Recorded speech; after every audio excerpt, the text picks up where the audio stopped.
So guys, स्वागत है सबका फिर से मैं एक न्यू वीडियो में। एंड मेरा हालत देख के समझ जाओ कि मेरा क्या हालत चल रहा है भाई। लिटरली मैं अपना बिस्तर सोच नहीं पा रहा था, ठीक है। लेकिन जैसे तैसे वीडियो डाल दिया है, ठीक है। वीडियो स्टार्ट करने से पहले मैं डिस्क्लेमर देना चाहता हूँ, हमारे वीडियो में खून खराबा, रोमांटिक सीन, 18+ मूवमेंट है। तो अगर आप लोग बच्चे हो तो प्लीज़ इस वीडियो को मत देखना, और अगर देखना चाहते हो तो मेरे पेरेंट्स की परमिशन लेके ही देखना, ठीक है। एंड ये मेरा इंस्टाग्राम ID है और इसका लिंक मैंने कमेंट में पिन रखा है, तो जाके फॉलो कर लेना, ठीक है। एंड चलो मिलते हैं नेक्स्ट एपिसोड। एंजॉय करो यार, बाय।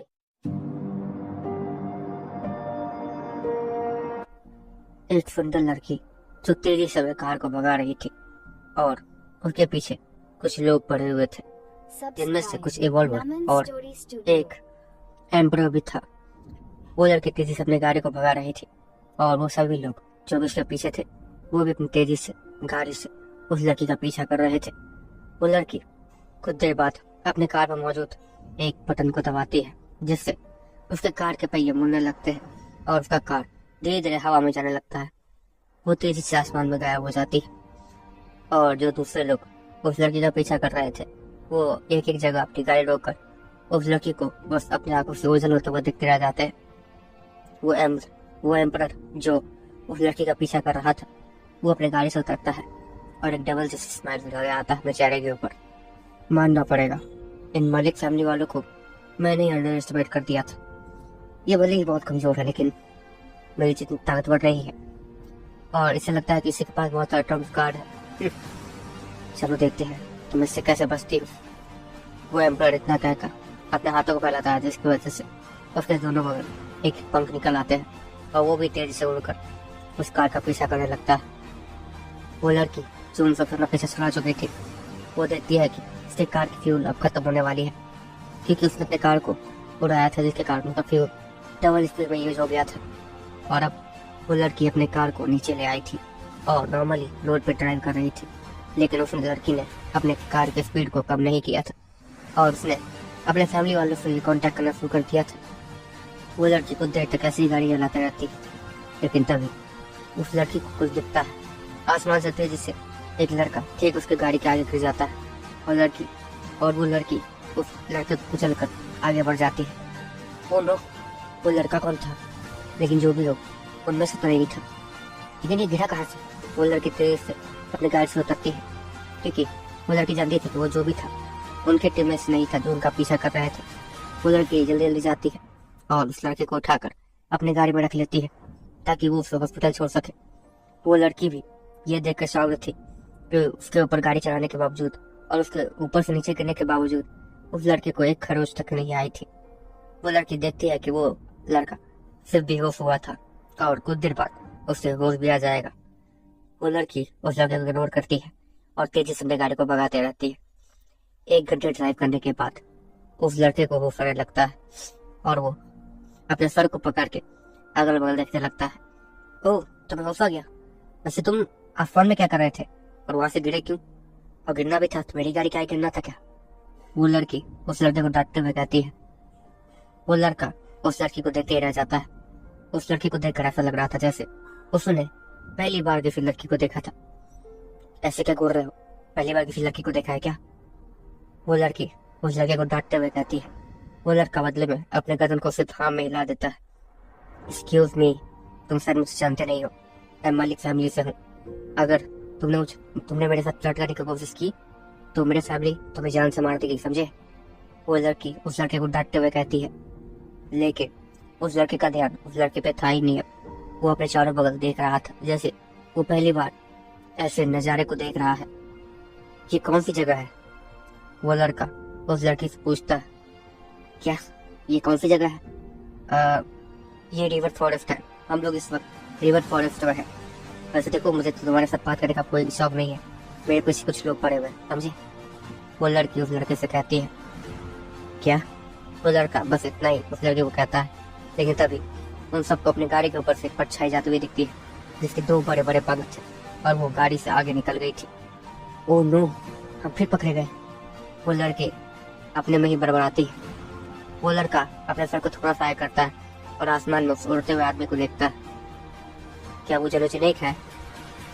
वो लड़का उस उड़ते हुए आदमी को देखते हुए कहता है, जलोचिनेक, ये क्या होता है? वो लड़की अपने सर हाथ मारे जा रही थी, क्योंकि एक तो वो पकड़ी गई थी, ऊपर से ये लड़का उसे तंग करे जा रहा है। वो लड़की अपनी गाड़ी के स्पीड को और ज्यादा बढ़ा लेती है, लेकिन चाहे वो लड़की अपनी गाड़ी की स्पीड को कितना ही क्यों न बढ़ा ले, वो परछाई उससे गाड़ी के ठीक ऊपर ही मंडरा रही थी। कुछ देर बाद उस लड़की की गाड़ी का पेट्रोल भी खत्म हो जाता है और अब वो दोनों गाड़ी से उतर जाते हैं, क्योंकि अब उनके पास पैदल भागने का लगा कोई रास्ता ही नहीं बाकी रह गया था। वो लड़की और लड़का कुछ देर तक ऐसे ही भागते रहते हैं। वो लड़का भी उस लड़की को देख उसके तरफ भागता है। उसे नहीं पता चल रहा था कि आखिर वह हो क्या रहा है, लेकिन फिर भी वो उस लड़की को कॉपी करके वहां से भाग रहा था। कुछ देर बाद उन्हें अपने पीछे से बहुत सारी गाड़ियों की आवाज आने लगती है। उन दो बाकी के वॉल्वर्स भी आ गए। अब तो हम लोग पूरे फंसे। वो लड़की उस लड़के से कहती है और पीछे मुड़कर उन लोग को देखने लगती है। देखो बच्ची, हम बस इतना चाहते हैं कि तुम अपना फॉल्सिफाई स्काई मंत्र हमें सिखाओ, मतलब हम तुम्हें यहाँ से जान लेंगे। वो एम्परर नीचे उतरता है और उस लड़की को देखते हुए कहता है। वो लड़की कोई जवाब नहीं देती है और अपने हाथ को किसी छुरी की तरह घुमाती है, जिसकी वजह से एक खतरनाक पावर उस लड़की के हाथ से निकलती है और उस एम्परर की तरफ तेजी से वो पावर बढ़ने लगती है। वो एम्परर चाहकर भी उस पावर को डॉज नहीं कर पाया था। उसने बहुत कोशिश की थी, लेफ्ट राइट ऊपर नीचे वो हर जगह गया था, लेकिन उसे वो अटैक आकर लगा ही था। हाँ, मानना पड़ेगा फॉल्सिफाइज का मतलब पावर तो बहुत है, लेकिन अफसोस तुम अभी तक एक इवॉल्वर भी नहीं बनी हो, जिससे तुम मेरा कुछ नहीं बिगाड़ सकती। वो एम्परर उस लड़की को देखते हुए कहता है।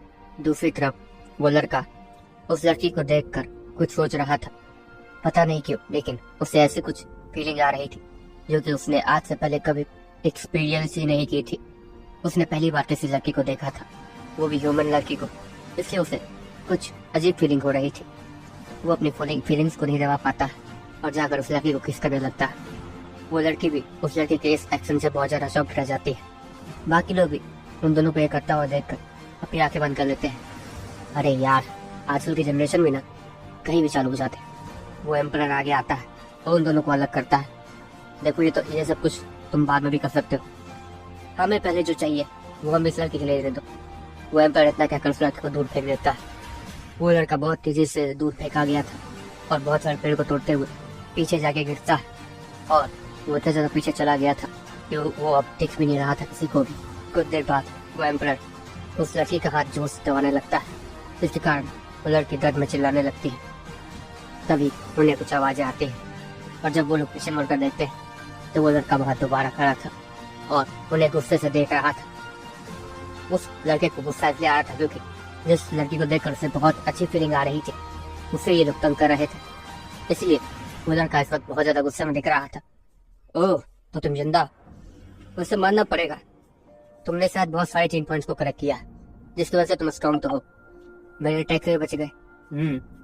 वैसे तुम्हें अपनी गर्लफ्रेंड को ये नहीं समझा सकते हो कि ये हमें फॉल्सिफाई स्काई मंत्र दे दे, जिसके बाद तुम जहाँ जाओ हमें कोई फर्क नहीं पड़ता। वो एम्परर उस लड़के को देखते हुए कहता है और दूसरी तरफ वो एम्परर उस लड़की के हाथ को जोर से दबाए जा रहा था, जिसकी वजह से उस लड़की की चीख पूरे जंगल में गूंज रही थी। बाकी लोग भी ये देखकर बहुत ज्यादा एंजॉय कर रहे थे। तभी उनमें से एक वॉल्वर आगे आता है और उस लड़के के पास जाने लगता है। बॉस, इस लड़के को मैं देखता हूँ, आप इस लड़की से फॉल्सिफाई स्काई मंत्र सीखने की कोशिश कीजिए, और अगर ये लड़की फॉल्सिफाई स्काई मंत्र आपको नहीं सिखाती है तो हम इसके इस बॉयफ्रेंड को मार देंगे। क्यों? इतना कहकर वो लड़का उस लड़की का चेहरा देखता है और फिर उस लड़के की तरफ बढ़ने लगता है, जो कि गुस्से से उन्हीं की तरफ देख रहा था। वो लड़का देखने में करीब 15-16 साल का दिख रहा था, इसीलिए उन सबको ज्यादा पता नहीं था कि उसने कितने जीन पॉइंट्स कलेक्ट किए, कितने क्या, लेकिन वो सब इस बात के लिए श्योर थे कि वो इवॉल्वर नहीं है। इतने कम उम्र का बच्चा इवॉल्वर हो ही नहीं सकता। बस उसे मलिक फैमिली की वजह से बहुत सारे जीन पॉइंट्स कलेक्ट करने का मौका मिल गया होगा, जिसकी वजह से वो थोड़ा बहुत शक्तिशाली हो गया और उनके अटैक्स का उस पर कोई असर नहीं पड़ा था उस जंगल में फेंके जाने के बावजूद। यही सोचकर वो इवॉल्वर उस लड़के के पास जाता है। इसके बाद वो अपने एक हाथ से उस लड़के पे पंच बनाकर अटैक कर देता है। वो लड़का उस पंच को आते हुए देखकर आसानी से पकड़ लेता है और उस लड़के के सीने पे जोरदार लात मारता है, जिसकी वजह से उस लड़के के सीने के अंदर से उसके दिल, लतरिया वतरिया सब बाहर आ जाती है और उसका हाथ जिस लड़के ने पकड़ रखा था वो हाथ उसके हाथ में ही रह जाता है। अपने सामने का इस नजारे को देखकर वहाँ सभी लोग शॉक्ड रह गए थे और अब वो लड़का गुस्से से उस एम्परर की तरफ देख रहा था। मानना पड़ेगा, बहुत ज्यादा पावर को इकट्ठा किया है तुमने, जो कि नामुमकिन है। मानना पड़ेगा, तुम्हारा बॉयफ्रेंड स्ट्रॉन्ग तो बहुत है। कितना क्या कर वो एम्परर उस लड़की के गले को दबाने लगता है। तुम्हें मैं अपने मौका दे रहा हूँ। अगर तुमने हमें फॉल्सिफाइज का आमंत्रण नहीं दिया तो हम तुम दोनों को यही मार देंगे। तुम्हारे बॉयफ्रेंड जितना भी स्ट्रॉन्ग हो, मेरी जितना तो नहीं है ना। वो एम्परर जितना कह रहा था तो नहीं, उसके सर पर भी जोरदार पंच आके लगता है और उस एम्परर का सर वहीं पे किसी गुब्बारे की तरफ फट जाता है और वहाँ चारों बगल खून ही खून आ जाता है। बाकी के इवॉल्वर्स ये देख के वहीं शॉक्ड जम जाते हैं। उन सब के पास अब इतनी पावर नहीं रह गई थी कि वो वहां से धूम दबा के भाग भी सके। जब उन्हें रियलाइज होता है कि वो अपनी आंखों के सामने किस तरीके का नजारा देख रहे हैं, वो उल्टे पांव भागना शुरू कर देते हैं। लेकिन तभी उनके भागते ही उस लड़के की नजर उन सारे इवॉल्वर्स पे बढ़ जाती है। अगले ही पल उस लड़की के चारों बगल खून ही खून फैला होता है और उस लड़के के हाथ में एक इवॉल्वर का फर भी होता है, जिसे वो नीचे पटक कर अपने पांव से कुचल देता है। फिर वो लड़का उस लड़की के पास आता है। तुम ठीक हो? वो लड़का उस लड़के से पूछता है। हाँ। वो लड़की अपने चारों बगल देखती है और डरते हुए उस लड़के को हाँ में जवाब देती है। उस लड़की को यही लग रहा था कि कहीं वो लड़का उसका ऑफेंड ना हो जाए और उसके साथ भी यही कुछ सब कुछ ना कर दे जो उसने इन सब के साथ किया है। उस लड़की को यही नहीं समझ आ रहा था कि आखिर उस लड़के के अंदर इतनी पावर आई कहाँ से। लेकिन तभी उस लड़के को कुछ रियलाइज होता है, ये लड़का तो आसमान से गिरा था, कहीं ये इंसान नहीं कुछ और हुआ तो। वो लड़की उस लड़के को देखते हुए सोचती है, सुनो तुम्हारा नाम क्या है? वो लड़का उस लड़की से पूछता है। वो लड़की डरते हुए अपना नाम प्रेरणा मलिक बताते हैं। वो लड़का भी अपने नाम को बताता है, जो कि विहान रह जाता। उसके बाद वो दोनों वहां से पैदल जाने लगते हैं। उन्हें वॉल्वर्स में से एक ही गाड़ी को उन लोगों ने ले लिया था और इस वक्त वो तेजी से अपने घर की तरफ बढ़ रहे थे। वो लड़की बीच बीच में उस लड़के की तरफ देखती थी जो किसी की तरफ देख रहा होता था। तुम मुझे ऐसे खुद देख रहे हो? वो लड़की विहान रह जैसा पूछती है। ओह माफ करना, मैंने पहली बार किसी ह्यूमन को देखा है ना, तो मुझे कुछ अलग फील हो रहा है। वो लड़का प्रेरणा से कहता है। अच्छा, तुम पहली बार ह्यूमन को देख रहे हो और वैसे तुम आए कहाँ से हो? प्रेरणा विहान से पूछती है। मैं आया हूँ, मुझे याद नहीं आ रहा है, सॉरी।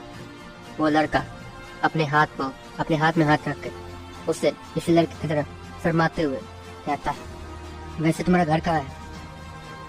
प्रेरणा विहान ने जैसे पूछती है। घर? नहीं, यहाँ पर मेरा कोई घर नहीं है, मैं तो यहाँ अभी आया हूँ इस ग्रह पे। विहान रहेजा प्रेरणा से कहता है। अच्छा, तो तुम इस ग्रह पे पहली बार आए हो, पहली बार ह्यूमन को देख रहे हो जो कि मैं हूँ, और तुम्हारे अंदर अजीबोगरीब फीलिंग्स आ रही मुझे देखकर, जो कि तुम उस टाइम कंट्रोल नहीं कर पाए। हाँ, लग तो रहा है जैसे कि तुम एलियन हो। वो लड़की उस लड़के से कहती है। एलियन? एलियन क्या होता है? विहान रहेजा उस लड़के से पूछता है। उसके बाद वो लड़की विहान रहेजा बहुत सारे ग्रहों के बारे में बताती है, बहुत सारे ग्रह के ऊपर सीक्रेट मिशन चलने के बारे में बताती है। कुछ दिन बाद वो प्रेरणा विहान को लेकर टाइटन ग्रह जाती है और वहां पर उसे जीन पॉइंट्स कलेक्ट करना सिखाती है। विहान रहेजा की वजह से प्रेरणा को भी बहुत सारे जीन पॉइंट्स मिल जाते हैं, जिसकी वजह से वो भी बहुत ज्यादा स्ट्रॉन्ग हो जाती है। कुछ साल बाद प्रेरणा के शादी फिक्स हो जाती है, लेकिन इस टाइम तक प्रेरणा विहान रहेजा से बहुत ज्यादा प्यार करने लगी थी और वो दोनों एक दूसरे के बिना नहीं रह सकते थे। विहान रहेजा सिर्फ शांत इसलिए था क्योंकि प्रेरणा ने उसे मना कर रखा था कि वो उसके फैमिली के साथ कुछ नहीं करेगा। जिस दिन शादी होने वाली थी उस दिन विहान आता है और प्रेरणा को लेकर चले जाता है। वो भी इतनी ज्यादा सिक्योरिटी होने के बावजूद वहां पर उनके फैमिली वाले भी शॉक्ड रह जाते हैं। इतनी ज्यादा सिक्योरिटी होने के बावजूद किसी भी कैमरे में उस लड़के का नामो निशान तक नहीं आया था, जिसकी वजह से वहां पर सभी लोग शॉक्ड रह गए थे। मलिक फैमिली के साथ पंगा लेने वाला कौन ही होगा? प्रेरणा के उस साले से भागने के बाद मलिक फैमिली की बहुत ज्यादा बेइज्जती हुई थी और वो मलिक फैमिली एक मजाक बन के रह गए थे। उसके बाद कुछ सालों बाद हमें दिखाया जाता है कि प्रेरणा रहेजा और विहान रहेजा का एक बेटा हुआ है, इसका नाम वीर होता है।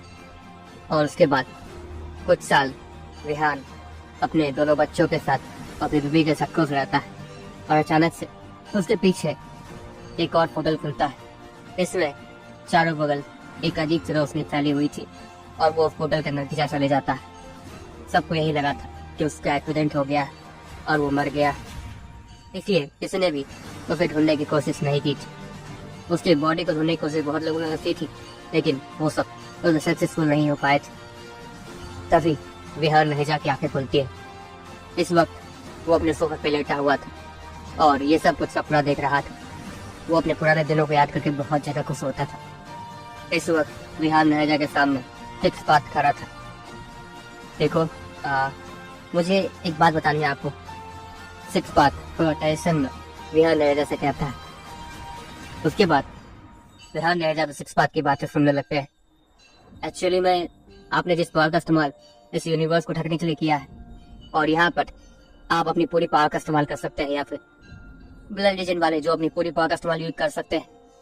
हम ब्लड लीजन वालों के साथ साथ जो गॉड्स यहाँ पर आए हुए हैं डिमोट होकर, वो भी अपनी पूरी पावर का इस्तेमाल करने लगे हैं और उन्हें कोई नहीं रोक पा रहा है। उन्होंने कई सारी जानें ली है और उन गॉड्स ने बहुत सारे ब्लड लीजन के मेंबर्स को भी मार दिया है। इसलिए हमें समझ नहीं आ रहा कि आखिर हम उन्हें रोके कैसे। सिक्स पाथ विहान रहेजा से कहता है। ओह, तो ये बात है, तुम लोग एक टीम क्यों नहीं बना लेते? विहान रहेजा सिक्स पाथ से कहता है। टीम? सिक्स पाथ कुछ समझ नहीं पाता और खांसते हुए विहान रहेजा से कहता है, हाँ टीम। अगर अकेले लड़ने जाओगे उन गॉड्स से तो पक्का मरोगे। अगर टीम बना के जाओगे तो तुम्हारे जीतने के चांस रहेंगे। विहान रहेजा इतना कहकर अपनी आंखें बंद करता है और आसमान की तरफ देखने लगता है। दूसरी तरफ वो एंशिएंट गॉड मैन जो यूनिवर्सल स्टैचू के अंदर उन गॉड्स के फाइट को देख रहा था, वो अपनी आंखें खोलता है। वो नीली और लाल आंख से घिरा हुआ था। वो अपनी जगह से गायब होता है और सीधे विहान रहेजा के सामने अपीयर होता है। इस वक्त विहान रहेजा के सामने सारे ब्लड लीजन के मेंबर्स जमा हो गए थे। उनकी भी यही प्रॉब्लम थी कि आखिर वो उन गॉड्स को रोके कैसे, क्योंकि वो गॉड्स कैटेगरी गॉड्स नहीं है। वो सारे गॉड्स मिस्टिक यूनिवर्स से डिमोट होकर यहाँ आए और वो गॉड्स यहाँ पर आकर अपनी पावर का इस्तेमाल नहीं कर सकते थे। लेकिन विहान रहेजा की वजह से अब वो सभी अपनी सारी पावर का इस्तेमाल कर सकते हैं, ब्लड लीजन वालों के साथ साथ। इसलिए उन सबके चेहरे पे शिकन साफ दिख रही थी। वो ancient god man Vihaan Raheja के सामने आकर झुक जाता है और फिर उसके चेहरे से वो फायर गायब हो जाती है और हमें उसका चेहरा दिखाया जाता है। अगर वीर यहाँ होता तो वो उस आदमी को जरूर पहचान लेता। वो आदमी और कोई नहीं बल्कि ब्लाइंड मैन था, जो कि वीर की मदद करने के लिए कभी कभी उसके पास आता था और विहान रहेजा का कोई मैसेज देने के लिए कभी कभी वीर के पास आता था। विहान रहेजा के सामने आते ही वो ब्लाइंड मैन झुक जाता है। ओह, तो तुम्हें मेरी जरूरत पड़ी गई। ब्लाइंड मैन विहान रहेजा को देखते हुए कहता है, एक्चुअली में हमें एक टीम की जरूरत है और यूनिवर्स में क्या हो रहा है इसके बारे में तो तुम्हें पता ही होगा। विहान रहेजा ब्लाइंड मैन से कहता है, हाँ पता है, यूनिवर्स पर नजर रखने का काम तो मेरा ही है ना, इसलिए यहाँ पर क्या हो रहा है क्या नहीं वो मुझे अच्छे से पता है। तुम्हारे साथ क्या हुआ, तुम्हारे बेटे के साथ क्या हुआ, ये भी मुझे अच्छे से पता है। ब्लाइंड मैन विहान रहेजा को देखते हुए कहता है। विहान रहेजा बदले में उसके बात का कोई जवाब नहीं देता। देखो, हमें बस एक टीम की जरूरत है ताकि हम उन गॉड्स का सफाया कर सके। मेरे वजह से तुम लोग अपनी असली पावर का इस्तेमाल यहाँ कर सकते हो और हमारे साथ साथ वो गॉड्स भी अपनी असली पावर का इस्तेमाल कर सकते हैं। विहान रहेजा था कह रहा था कि नहीं में विहान रहेजा के पीछे से बहुत सारे फिनिक्स की आवाजें आने लगती है और विहान रहेजा का पीछे का सीन पूरा आग से भरा हुआ था। कुछ देर बाद वहाँ एक्सटिंग ऊपर से नीचे उड़ते हुए आता है और सभी वो देखकर एक्सटिंग को देखकर चेयर करने लगते हैं। कमाल हो गया, ह्यूमन एम्पायर जितना स्ट्रॉन्ग विहान रहेजा और उसके साथ साथ फिनिक्स किंग के ब्लड लाइन का ही एक और, लगता है पुराने दिन वापस आ जाएंगे। हमारे ब्लड लीजन के पुराने दिन वापस आ जाएंगे। सारे ब्लड लीजन के मेंबर एक दूसरे से कहने लगते हैं। एक्स किंग जैसे ही बाहर आया था उसे वीर के बारे में पता चला था, जिसके कारण वो बहुत ज्यादा गुस्सा हो गया था और वो अपने पावर्स को भी कंट्रोल नहीं कर पा रहा था। विहान रहेजा उसे अपने पावर कंट्रोल करने में मदद करता है। विहान रहेजा की मदद से एक्स किंग अपने पावर को अच्छे से कंट्रोल कर पा रहा था और उसे अनलीश भी कर पा रहा था। एक्स किंग ये देख के बहुत ज्यादा खुश होता है। बताओ कैसे मारना है? एक्स किंग विहान रहेजा से कहता है। जल्दी पता चलेगा कैसे मारना है कैसे नहीं। विहान रहेजा एक्स किंग से कहता है। देखो गाइस, आज के लिए बस इतना ही। एंड मैं पहले बताता रहा हूँ, नेक्स्ट एपिसोड तभी आएगा जब मैं पूरी तरीके से ठीक हो जाऊंगा, ठीक है? आज मैंने प्रॉमिस कर दिया था कि मैं एपिसोड दूंगा, लेकिन मैं आज ही बहुत ज्यादा बीमार पड़ गया सवेरे से, ठीक है? मेरी बॉडी का तो इतनी ताकत नहीं है कि मैं खड़ा भी हो पाऊँ, ठीक है? ये प्रॉब्लम है मेरे। तो मैं लेट के ही वीडियो बना रहा था और आपको मेरी आवाज़ से पता चल ही रहा होगा मैं कैसे वीडियो बना रहा था, ठीक है? तो मिलते हैं नेक्स्ट एपिसोड में कुछ दिन बाद जब मैं ठीक हो जाऊंगा तब, ठीक है?